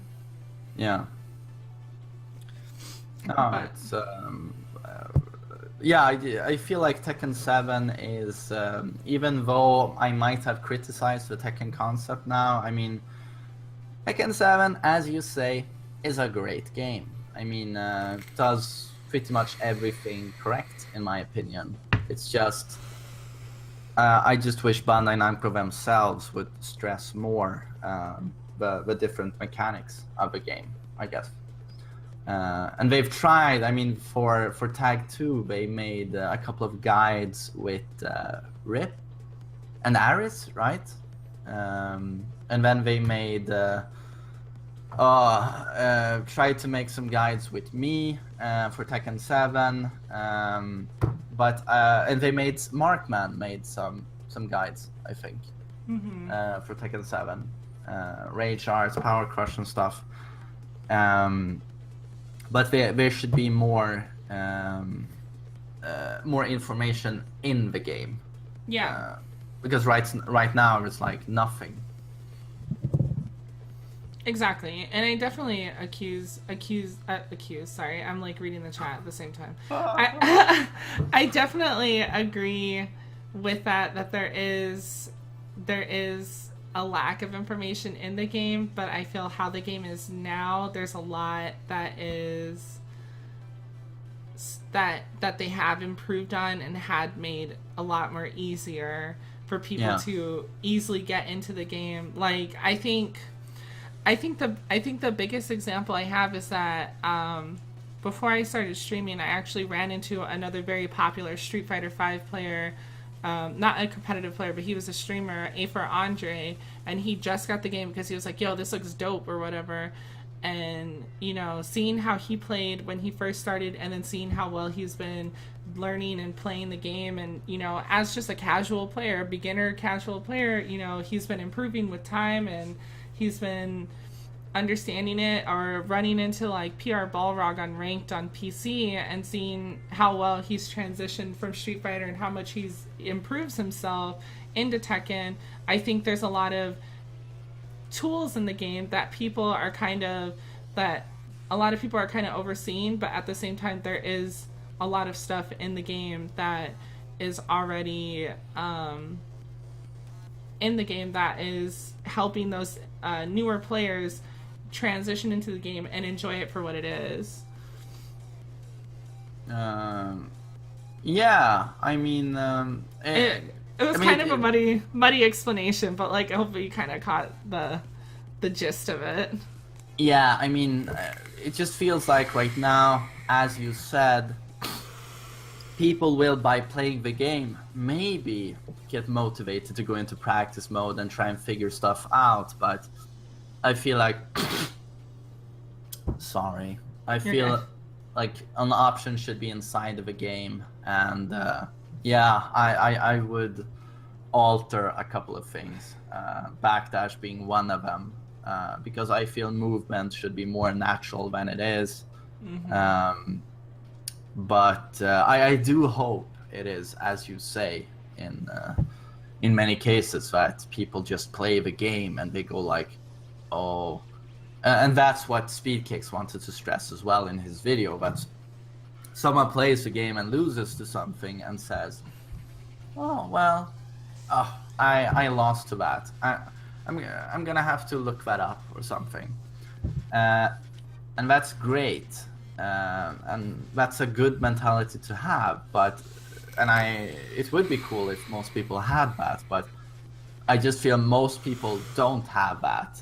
And just taking out your stamp or whatever it's called and labeling those people scrubs or scrub mentality, it's like the dumbest thing you can do, in my opinion. Just the word scrub is like, it's just meant to offend. I mean, why not just say, I mean, I don't mind being called a scrub myself, but the thing is, you're talking about a very large chunk of a player base and you say scrub mentality, and it's like, so you're going to brush everything off as scrub mentality? As soon as someone has an opinion or critique of a game, it's scrub mentality. When I got annoyed with Back 1-4 and Tag 2 and felt it was an overpowered piece of shit, was that scrub mentality, or was that actually valid criticism? You know, so I think people are often very quick to, you know, as has been the theme of this whole conversation. But yeah, people have their own opinions, but people should be allowed to have them. And I would just refrain from saying scrub mentality when Tekken is just so demonstrably difficult. It's so insanely hard. People are going to get annoyed. People are going to say, it's like my very good friend Robert, who tries to play Tekken, but he doesn't know how to Korean backdash, but he's played it for a long time. But he goes online and he faces a Lucky Chloe or something, and he's like, I have no idea what to do. And I'm like, well, you should go into practice mode and spend, at the very least, a couple of hours there with Lucky Chloe and go through the entire move list.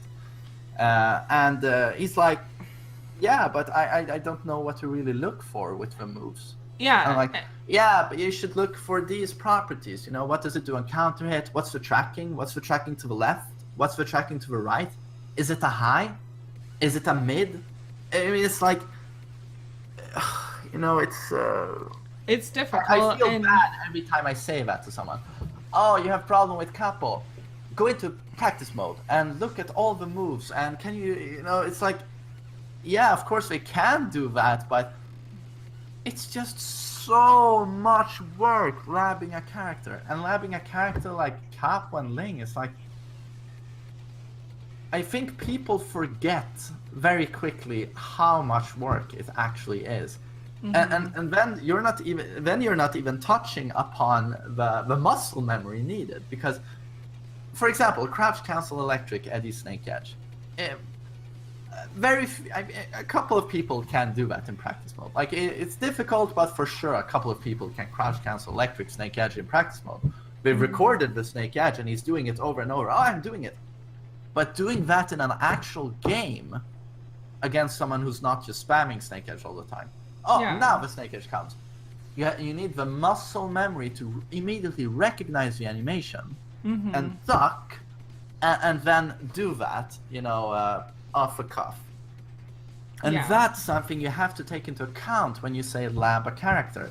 Labbing the character the day in practice mode is nothing compared to the weeks and months it takes to recognize every single animation, and then doing the proper punish. You know, oh, that's his hop kick. Oh, back 1-2. Yeah. That takes, you know, I don't know how long. I mean, for example, Claudio's hop kick. Every time I see it, back 1-2. But lately, I've been seeing Shaheen a bit, and I don't have the muscle memory to punish his hop kick, because every time I see it, I'm like, oh, right, that's his hop kick. Yeah. And you have to be very quick to punish hop kicks. So I think that's it's one thing to lab, but it's another thing to in actual in-game, not just in theory, to punish the stuff. And that's where my friend Robert was like, I mean, Adrian, it's going to take forever. And I'm like, yeah. Yeah, and that's like the huge issue with practice mode, I feel, is the fact that practice mode in general, like, Katie was telling me that Speed Kicks actually gets a lot of requests for learning from a lot of newer players on, like, how do I practice mode? How do I use it? And, you know, I am one of those players myself where sometimes I don't really know what I'm doing in practice mode when people tell me, oh, you should go to practice mode and stuff like that. So I feel practice mode could be a bit more easier. However, with practice mode, you know, I think what I tell a lot of my viewers who ask me, like, how do you deal with this? You know, practice mode is something where you kind of take what you're having an issue with. So, like, you know, say someone has an issue with Lucky Chloe's, you know, Cali roll, or dealing with just Lucky Chloe in general, take it to practice mode, sit there and, you know, just try to figure out how to deal with this move, you know?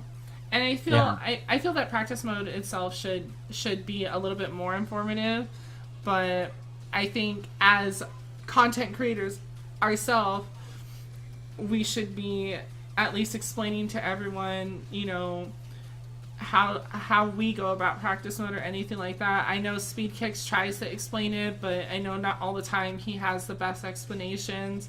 So I try to explain it and stuff like that, but obviously I'm not as experienced, or, you know, one of my local players here in my chat said, you know, oh, I have all these opinions, but I don't play with the team because I just play online and stuff. I don't play with the local scene because I play online. You know, it's just one of those things where you kind of have to just try to sit in practice mode and learn yourself what is, like, how to do things. But like I said, I think practice mode, there needs to be more content on practice mode specifically to help newer players understand, what am I doing in practice mode, because not everyone understands what practice mode is actually used for. It's not just practicing your combos, you know.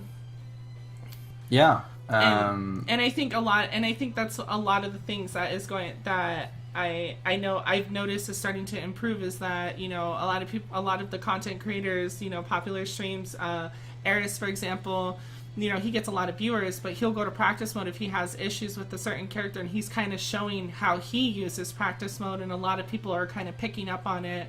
So I feel that that's great. yeah, of course. And I feel that practice mode itself is a bit daunting, especially if you don't really know or you don't know how to use it properly.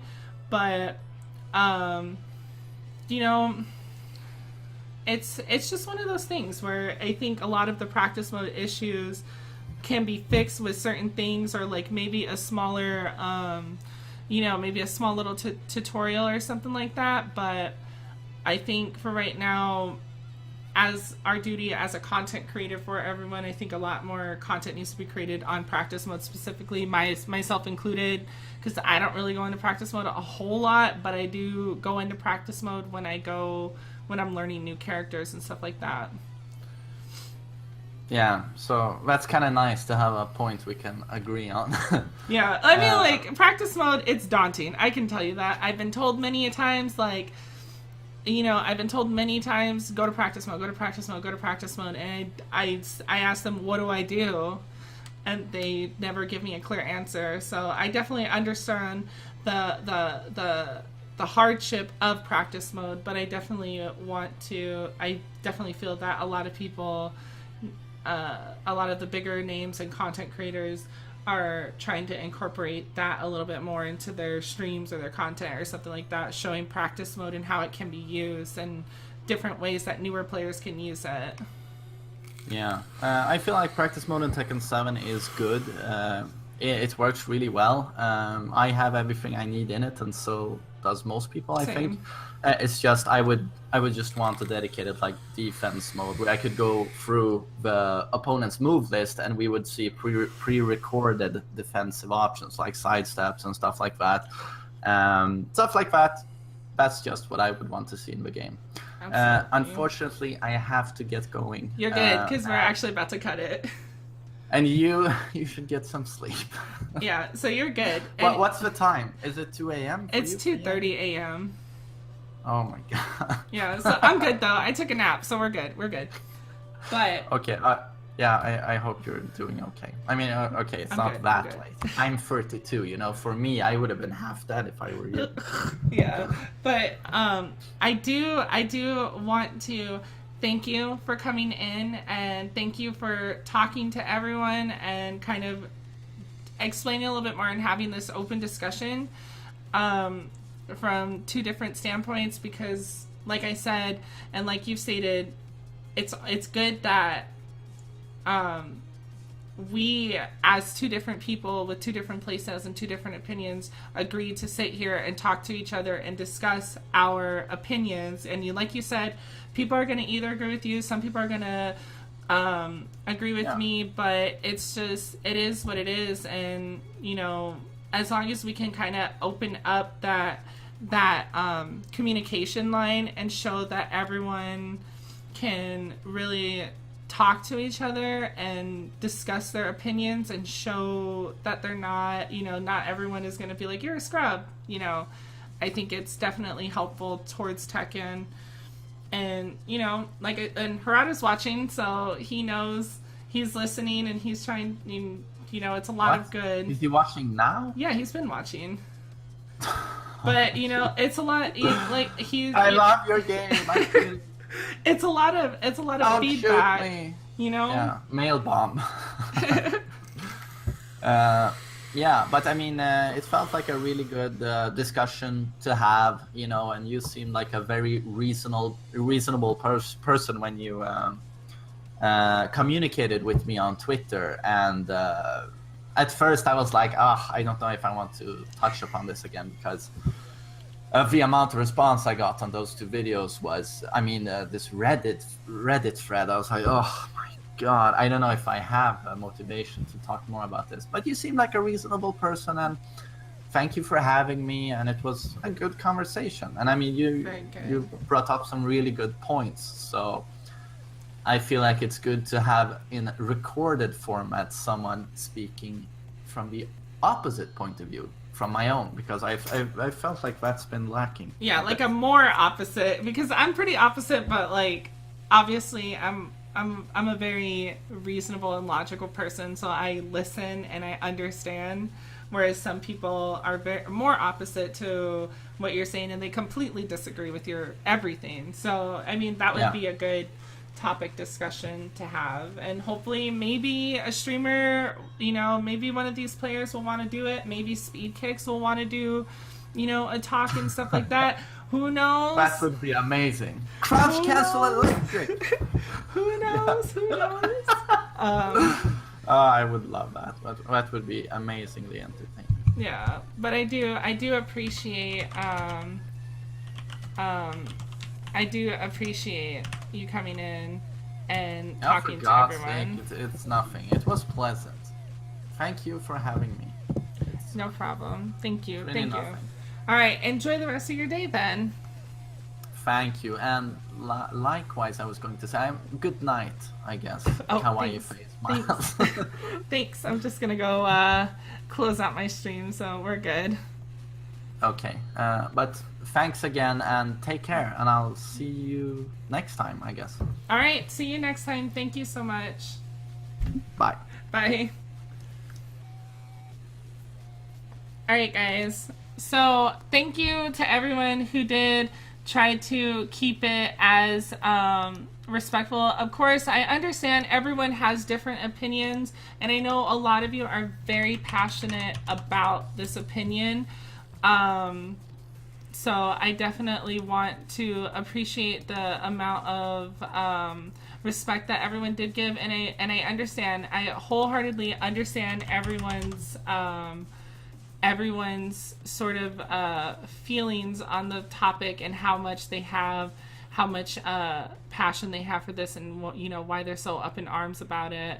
But you know, I understand it, and I hope that we can all just agree to disagree. I'm not doing any more talk shows because it's late for me, and I wanted to definitely do this to kind of bring in and show you guys, like, we can talk, people can talk to each other. So I definitely appreciate you guys so much for coming on. Get Speed on next. I'll get Speed on next, and we'll have a talk with him as well. Like I said, though, I definitely appreciate you guys, and I hope that you guys are having a wonderful night. I love all of you guys, and if you guys want to get in my Discord and chat with me, chat with everyone else, and have some fun, post whatever you guys want to post. My community is amazing. The Kawaii Pies are amazing.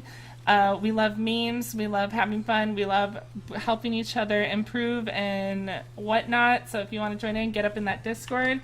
If you want to follow me on social media, please do. I have all my social media listed there, and every single social media output, you guys can always shoot me your questions and talk to me. I will respond to you, and always love you guys. And of course, if you would, there's two other things. One, there is a giveaway going on, so if you want to enter in that giveaway to win an Xbox One S with a copy of Tekken 7, go ahead. It's a free giveaway, and if you would like to show support to my channel and directly support the channel by giving me a being one of my Kawaii Pie subscribers, join the Kawaii Pie family. Definitely hit that subscription button. Claire said, do you think stick is more fun than pad? Stick and pad is a very personal choice, a very objective personal choice. I like stick a lot. However, you know, stick may not be for you, pad may not be for you, whatever the case is. So I feel just learn what you want to play, In the meantime, I'm going to host. Do you guys want me to host low high? Because I can host low high. Radar. In the meantime, I'm gonna host low high. So I definitely appreciate you guys. I definitely appreciate all the support. I love all of you guys, And I want you guys all to have a good night. Alright? I will talk to you guys maybe tomorrow. Follow my Twitter. I may stream tomorrow, maybe not. Host a scrub. Let's see. I think Green Tekken is showing, you know, some good gameplay from different players right now. There's like a Jin and a Brian. I love Green Tekken, but I'm gonna host Low High, so I will talk to you guys later. All right. So you guys have a good night. Good night.